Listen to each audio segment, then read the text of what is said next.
क्या आपने कभी महसूस किया है कि आप बिल्कुल ठीक थे, लेकिन किसी से मिलने या किसी माहौल में समय बिताने के बाद आपको अचानक थकान, भारीपन या बेचैनी महसूस होने लगी?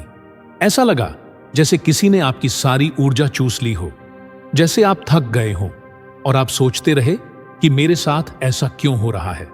अगर ऐसा है तो ये वीडियो सिर्फ एक उत्तर नहीं है, ये एक अनुभव है, ये सिर्फ जानकारी नहीं है, ये आपकी आत्मा से संवाद है। अगर आप संवेदनशील हैं, अगर आप अंदर से कोमल और गहरे हैं, तो इस संसार की अशांत ऊर्जाएं आपको आसानी से प्रभावित कर सकती हैं। जब आपकी आभा यानी आपकी ऑरा कमजोर होती है तो लोग अनजाने में आपकी ऊर्जा छीन लेते हैं, जैसे सूखे पत्ते पेड़ की हरियाली छीन लेते हैं। अगर आप इस दर्द को समझते हैं, अगर आपने कभी सोचा है कि मैं दूसरों की मदद करता हूं लेकिन बदले में मुझे खालीपन महसूस होता है, तो इस वीडियो के अंत तक बने रहें, क्योंकि वीडियो के अंत तक आप न केवल कारण समझ जाएंगे बल्कि समाधान भी पालेंगे। एक ऐसा समाधान जो आपके मन, आत्मा और ऊर्जा को फिर से एक चमत्कारी कवच की तरह ढक लेगा। तो चलिए अब बात करते हैं उस सच्चाई की जिससे आज भी ज्यादातर लोग अनजान हैं। ऑरा क्या है? ऑरा, जिसे आभा या प्रभामंडल भी कहा जाता है, एक ऊर्जा क्षेत्र है जो किसी व्यक्ति या वस्तु के चारों ओर होता है। यह क्षेत्र जीवन शक्ति और ऊर्जा से भरा होता है और व्यक्ति की मानसिक, भावनात्मक और शारीरिक स्थिति को दर्शाता है। जब आपका ऑरा मजबूत होता है तो बाहरी नकारात्मकता, ईर्ष्या या मानसिक थकान आपको प्रभावित नहीं करती। आप शांत, खुश और सकारात्मक रहते हैं, जिससे दूसरों को आपकी उपस्थिति से सुकून मिलता है। लेकिन जब आपका ऑरा कमजोर होता है तो लोग बिना कुछ कहे या समझे सिर्फ आपसे बात करके और आपके पास बैठकर आपकी ऊर्जा खींच लेते हैं। थोड़ी देर बाद आप बस यही सोचते रहते हैं कि मैं तो कुछ कह भी नहीं पाया, फिर मुझे इतना भारीपन क्यों महसूस हो रहा है। ऐसे लोगों को ऊर्जा पिशाच यानी एनर्जी वैम्पायर्स कहा जाता है। एनर्जी वैम्पायर्स शब्द का इस्तेमाल ऐसे लोगों के लिए किया जाता है जो दूसरों की भावनात्मक ऊर्जा को चूसकर खुद को ऊर्जावान बनाते हैं। ये लोग आपके दोस्त, रिश्तेदार या सहकर्मी हो सकते हैं जो आपको उनकी बात सुनने, उनकी समस्याओं से निपटने या उनकी नकारात्मक भावनाओं को सुनने के लिए मजबूर करते हैं, जिससे आप थका हुआ और खाली महसूस करते हैं। लेकिन कुछ लोगों की मौजूदगी आपको क्यों जकड़ लेती है? किसी से बातचीत के बाद आपका मन क्यों ठहर जाता है? ऐसा क्यों लगता है जैसे किसी की नजर आपको भेद रही है? क्योंकि आप खुले हैं, भावनात्मक रूप से, ऊर्जावान रूप से, आप अंदर से विशाल हैं, आप कोमल हैं, लेकिन आपने अपने इर्द गिर्द कोई सुरक्षा कवच नहीं बनाया है। हो सकता है कि आपने मेडिटेशन किया हो, लेकिन आपने अपनी ऑरा की रक्षा नहीं की है। जिस तरह शरीर को सर्दी, गर्मी और चोट से बचाने के लिए कपड़ों की जरूरत होती है, उसी तरह आत्मा और चेतना को अपनी ऊर्जा की रक्षा के लिए एक मजबूत ऑरा की जरूरत होती है। लेकिन जब हम चिंता, भय, क्रोध या उदासी में होते हैं तो हमारी ऑरा में दरारें आ जाती हैं और वे दरारें दूसरों को आपकी ऊर्जा में प्रवेश करने का मौका देती हैं। मान लीजिए आपके ऑरा की शक्ति 100% थी, लेकिन लगातार तनाव, चिंता, दूसरों की बातों को दिल पर लेने, अपनी भावनाओं को दबाने और नकारात्मक सोच के कारण वो शक्ति घटकर 70%, 50% और धीरे धीरे 30% हो जाती है। और उस 30% पर भी अगर कोई सिर्फ अपनी शिकायत लेकर आता है तो वो बची हुई ऊर्जा को भी खींच लेता है। अब सोचिए, क्या ये थकान सिर्फ शरीर की है? नहीं, ये आत्मा की थकान है, ये ऑरा में दरार है। और सबसे बड़ी बात यह है कि आपको इसका एहसास भी नहीं होता, क्योंकि ये बदलाव धीरे धीरे और चुपचाप होता है। और जब तक आपको सच्चाई का एहसास होता है, तब तक आप खुद को खोना शुरू कर देते हैं। आपका दिमाग पहले जैसा नहीं रहता, आपके विचार पहले जैसे नहीं रहते और आपके फैसले भी उलझ जाते हैं। आप सोचते हैं कि मैं इतना क्यों सोचता हूं, मैं इतना क्यों थक जाता हूं, मुझे इतना डर क्यों लगता है, मुझे कुछ भी अच्छा क्यों नहीं लगता। इसका एक ही जवाब है, आपका ऑरा घायल है और इसे ठीक करने के लिए आपको किसी चमत्कारी बाबा के पास जाने की जरूरत नहीं है। आपको बस खुद से जुड़ने की जरूरत है।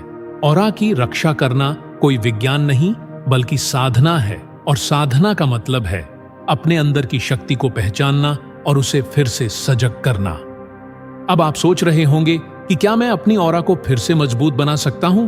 तो इसका जवाब है हाँ, आप ऐसा जरूर कर सकते हैं। इस वीडियो में आप धीरे धीरे उन तरीकों को जानेंगे जिनसे आप अपने ऑरा को ऐसा बना सकते हैं कि कोई भी नकारात्मक व्यक्ति आपकी ऊर्जा को छू भी न सके। यहां आपको एक बात जान लेनी चाहिए कि जब आप दूसरों की परवाह करते हैं, उनकी बात सुनते हैं, उन्हें स्वीकार करते हैं, तो आप अपनी ऊर्जा भी उन्हें दान कर रहे होते हैं और आप खुद खाली हो जाते हैं। अब सोचिए, अगर आप खुद को नहीं भरेंगे तो दूसरों को दे भी नहीं पाएंगे, क्योंकि जो दीपक खुद बुझ गया हो वो किसी और को रोशनी कैसे दे सकता है। तो अब सवाल यह है कि ऑरा को कैसे मजबूत किया जाए। क्या इसके लिए किसी विशेष साधना, किसी विशेष मंत्र या अनुष्ठान की जरूरत है? इसका जवाब है नहीं। अपने ऑरा को ठीक करने के लिए पहला और सबसे जरूरी कदम है अपनी उपस्थिति यानी आत्म जागरूकता, सेल्फ अवेयरनेस पर लौटना। जब आप खुद से जुड़ते हैं, खुद को सुनते हैं, खुद को समझते हैं, तभी आपकी ऊर्जा दुरुस्त होने लगती है। लेकिन इसके लिए सिर्फ बैठकर सोचना ही काफी नहीं है। पहला उपाय है एकांत में मौन का अभ्यास करना। हर दिन कम से कम 15 मिनट अपने आप के साथ बिताएं, बिना मोबाइल के, बिना किसी विचार के, बस शांत रहें। अपनी आंखें बंद करें और अपनी आंतरिक सांस को महसूस करें। हर सांस को अपने अंदर ब्रह्मांड की ऊर्जा से भरने दें और हर सांस को अपने अंदर की थकान, डर और दर्द को बाहर निकालने दें। धीरे धीरे आप महसूस करेंगे कि आपके चारों ओर एक अदृश्य सुरक्षा कवच बन रहा है। ये ऑरा का पुनर्निर्माण है। ऑरा की मरम्मत करना कोई विज्ञान नहीं है, ये आत्मा की सेवा है। दूसरा उपाय है सकारात्मक संकल्पों को दोहराना। हर सुबह उठते ही और हर रात सोने से पहले अपनी आत्मा से ये कहें, मैं पूर्ण हूं, मैं ऊर्जा से भरपूर हूं, कोई भी नकारात्मकता मुझे छू नहीं सकती, मैं ब्रह्मांड से जुड़ा हुआ हूं, मैं सुरक्षित हूं। ये वाक्य सिर्फ बोलने के नहीं है, इन्हें महसूस करने के हैं। इनके हर अक्षर को अपने आसपास रोशनी की तरह फैलते हुए देखें। आप पाएंगे कि एक अदृश्य लेकिन ठोस बदलाव हो रहा है, और यह बदलाव सिर्फ मानसिक नहीं होगा, इसका असर शारीरिक, भावनात्मक और आध्यात्मिक स्तर पर दिखाई देगा। अपनी ऑरा को मजबूत करने का तीसरा तरीका है अपने आसपास के लोगों को पहचानना। ये एक कड़वा लेकिन जरूरी सच है। हर कोई आपकी भलाई के लिए आपके जीवन में नहीं आता। कुछ लोग सिर्फ आपको कमजोर करने के लिए आते हैं ताकि वे आपकी ऊर्जा से अपना खालीपन भर सके। ऐसे लोगों को पहचानना और उनसे खुद को सीमित रखना स्वार्थ नहीं बल्कि आत्मसम्मान है। हमेशा याद रखें कि अगर कोई रिश्ता आपको थका देता है और आपकी ऊर्जा को खत्म कर देता है तो वो रिश्ता प्यार नहीं बल्कि परजीवीवाद है। और तब सुरक्षित रहती है जब आप समझते हैं कि हर किसी को हां कहना खुद के साथ अन्याय है। कभी कभी ना कहना भी एक आध्यात्मिक निर्णय होता है। ऑरा के कमजोर होने का एक और बड़ा कारण है भावनात्मक रूप से बहुत ज्यादा देना, यानी लगातार दूसरों को भावनात्मक रूप से देना, चाहे वो समय हो, सलाह हो या सहयोग हो, और बदले में खुद को खाली छोड़ देना। ये एक बहुत ही सूक्ष्म प्रक्रिया है। शुरुआत में ऐसा लगता है कि आप सेवा और मदद कर रहे हैं, लेकिन धीरे धीरे ये आपकी चेतना को दबाता है और आप भीतर से सूखने लगते हैं। इसका समाधान भावनात्मक सीमाएं हैं। सीमाएं बनाएं, कितना देना है, कब रुकना है और किसे देना है, अपना समय, अपनी ऊर्जा, अपना ध्यान। ये उपहार हैं, इन्हें हर किसी को नहीं दिया जा सकता क्योंकि आपकी ऊर्जा अमूल्य है। ऑरा की रक्षा तब भी होती है जब आप अपने शरीर का सम्मान करते हैं। जी हां, ऑरा का पोषण सिर्फ ध्यान से ही नहीं बल्कि आपके खान पान और जीवन शैली से भी होता है। अगर आप जंक फूड, नींद की कमी, असंतुलित जीवन और तनावपूर्ण माहौल में जी रहे हैं तो चाहे आपका ऑरा कितना भी मजबूत क्यों ना हो, धीरे धीरे कमजोर होने लगेगा। इसलिए ऑरा को मजबूत करने के लिए जरूरी है कि सात्विक और पौष्टिक भोजन करें। कम से कम 7 घंटे की पर्याप्त नींद लें, सुबह और रात में नियमित ध्यान करें, और सबसे जरूरी बात, सच बोलें, स्पष्ट रहें और झूठ से दूर रहें, क्योंकि ऑरा सिर्फ ऊर्जा नहीं है, ये आपकी आत्मा का प्रतिबिंब है। जब आप झूठ बोलते हैं, द्वेष रखते हैं या कपटपूर्ण जीवन जीते हैं, तो आपकी ऑरा का रंग फीका पड़ जाता है और ये ऑरा ब्रह्मांड को संकेत भेजती है और आपके प्रति उसी प्रकार की चीजों को आकर्षित करती है। भ्रम, थकान, धोखा और भय। याद रखें, ऑरा वो दर्पण है जिसमें ब्रह्मांड खुद को देखता है और तय करता है कि आपको क्या देना है। अब सोचिए कि क्या आपकी ऑरा उस प्रेम, शांति और शक्ति का प्रतिनिधित्व करती है जिसे आप जीवन में चाहते हैं। ऑरा को ऊर्जावान बनाने का एक और खूबसूरत तरीका है प्राकृतिक तत्वों से जुड़ना। प्रकृति का मतलब है धरती, जल, अग्नि, वायु और आकाश। ये 5 तत्व ऑरा के स्तंभ हैं। जब आप खुले आसमान में सांस लेते हैं, धरती पर नंगे पैर चलते हैं, कुछ मिनट सूरज की रोशनी में बिताते हैं, तो आपकी ऑरा खिलने लगती है। ऑरा का रंग, उसकी चमक, उसकी शक्ति, ये सब बढ़ जाता है। जब ध्यान साधक का ऑरा पूरी तरह संतुलित हो जाता है, तो उसकी उपस्थिति मात्र से ही वातावरण शांत हो जाता है। किसी को कुछ कहने की जरूरत नहीं होती, वो बस बैठता है और उसके आसपास के लोग हल्कापन, आजादी और शांति महसूस करने लगते हैं। क्या आपने कभी किसी मंदिर, ध्यान केंद्र या किसी बहुत शांत व्यक्ति के पास बैठकर ऐसा महसूस किया है कि जैसे सब कुछ रुक गया है? उसकी ऑरा पूर्ण मौन है, लेकिन उसकी उपस्थिति शब्दों से अधिक शक्तिशाली है। अब आप सोच रहे होंगे कि क्या आप भी ऐसे बन सकते हैं? क्या आपका ऑरा भी इतना प्रबल, इतना शांत, इतना प्रभावशाली हो सकता है? जवाब है हाँ, ये बिल्कुल संभव है, लेकिन शर्त यह है कि आप अपने भीतर जाने के लिए तैयार हों।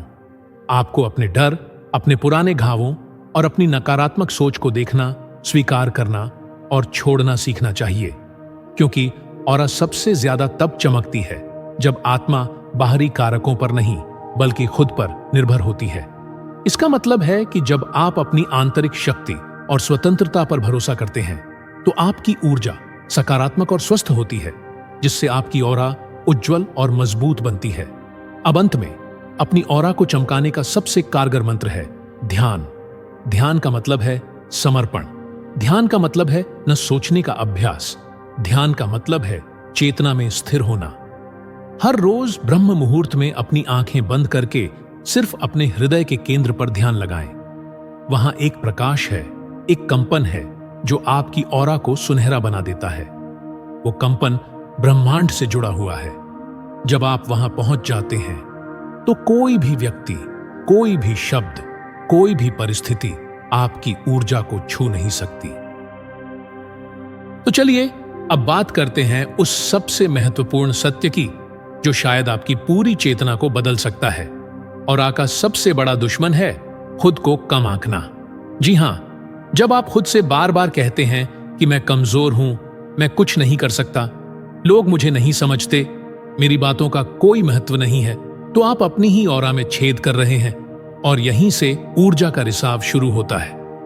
ऑरा कोई रहस्यमय काल्पनिक चीज नहीं है, ये आपका आत्मसम्मान है, आपकी आंतरिक चेतना की गरिमा है। जब आप खुद को गाली देते हैं, खुद की आलोचना करते हैं, खुद को नीचा दिखाते हैं, तो आप ब्रह्मांड को संकेत दे रहे होते हैं कि मुझे टूटे हुए अनुभव चाहिए, और ब्रह्मांड बिना किसी पक्षपात के वही लौट आता है। इसीलिए जब आप कहते हैं कि मैं नहीं कर सकता, तो ब्रह्मांड कहता है तथास्तु। और जब आप कहते हैं कि मैं प्यार के लायक हूं, मैं शक्ति का स्रोत हूं, तब भी ब्रह्मांड कहता है तथास्तु। ये ब्रह्मांड का निष्पक्ष नियम है कि आप अपने ऑरा से जो भी कहते हैं वो वापस आता है। अब सोचिए कि आपकी ऑरा किस भाषा में बात कर रही है, डर या शक्ति, नफरत या प्यार, शिकायत या आभार। आभार ऑरा को सबसे खूबसूरत तरीके से पोषित कर सकता है। जी हां, आभार का मतलब है हर छोटे अनुभव, हर छोटी सी चीज के लिए धन्यवाद देना जो आज आपके जीवन में मौजूद है। जैसे ही आप धन्यवाद कहना शुरू करते हैं, आपकी ऑरा का रंग बदलना शुरू हो जाता है। ये हल्का नीला, हल्का गुलाबी या सुनहरा हो सकता है। ये इस बात पर निर्भर करता है कि आपकी भावनाएं कितनी सच्ची हैं। जब आप सुबह उठते हैं और कहते हैं, हे ब्रह्मांड, इस जीवन के लिए, इस सांस के लिए, इस अवसर के लिए धन्यवाद, तो आप अपनी ऑरा को एक ऐसा प्रकाश दे रहे हैं जो किसी भी दवा, किसी भी साधना से अधिक शक्तिशाली है। एक बार जब आपकी ऑरा जगमगा उठती है, तो आप अजेय हो जाते हैं। लोग आएंगे, बातें करेंगे, ईर्ष्या करेंगे, आलोचना करेंगे, लेकिन आप अंदर से हिलेंगे नहीं, क्योंकि अब आप जानते हैं कि ऑरा सिर्फ सुरक्षा नहीं करती, ऑरा दिशा देती है। ऑरा सिर्फ एक ढाल नहीं है, ऑरा ब्रह्मांड का चुंबक है। अब मैं आपसे कुछ बहुत ही भावुक बात कहना चाहता हूं, ध्यान से सुनिए। आज आप भले ही टूट चुके हों, थक चुके हों, जिंदगी से बार बार धोखा खा चुके हों, विश्वासघात देख चुके हों, हो सकता है कि आपके किसी अपने ने आपकी आत्मा तक को छील दिया हो, लेकिन जान लें कि कोई भी आपकी ऊर्जा को पूरी तरह से खत्म नहीं कर सकता। ये कभी नहीं मरती, क्योंकि आप सिर्फ एक शरीर नहीं हैं, आप चेतना हैं, और चेतना कभी समाप्त नहीं होती, ये सिर्फ धुंधली हो जाती है। अगर आज आपकी ऑरा कमजोर है तो ये आपकी गलती नहीं है, बल्कि आपके उस गहरे प्यार का नतीजा है जो आपने बार बार दिया है। आप सबके लिए जीते हैं, लेकिन अपने लिए कभी नहीं। लेकिन रुकिए, अब समय है अपनी ऊर्जा को वापस लौटाने का। यह समय है अपने भीतर छिपी दिव्यता को फिर से खोजने का, जो कहीं छिपी हुई थी। अब मैं आपसे एक विनम्र निवेदन करना चाहता हूं। अगर ये बातें आपके दिल को छू गई हों, तो बस कमेंट में एक वाक्य लिख दीजिए, मैं अब अपनी ऊर्जा की रक्षा करूंगा या करूंगी। यह वाक्य सिर्फ एक कमेंट नहीं होगा, यह ब्रह्मांड के लिए एक घोषणा होगी, आपके भीतर से आने वाला एक वादा होगा जो तुरंत आपके ऑरा कंपन को बढ़ा देगा। तो मुझे उम्मीद है कि आपने इस वीडियो से बहुत कुछ सीखा होगा। अगर आप पहली बार चैनल पर आए हैं तो चैनल को सब्सक्राइब करना न भूलें। धन्यवाद।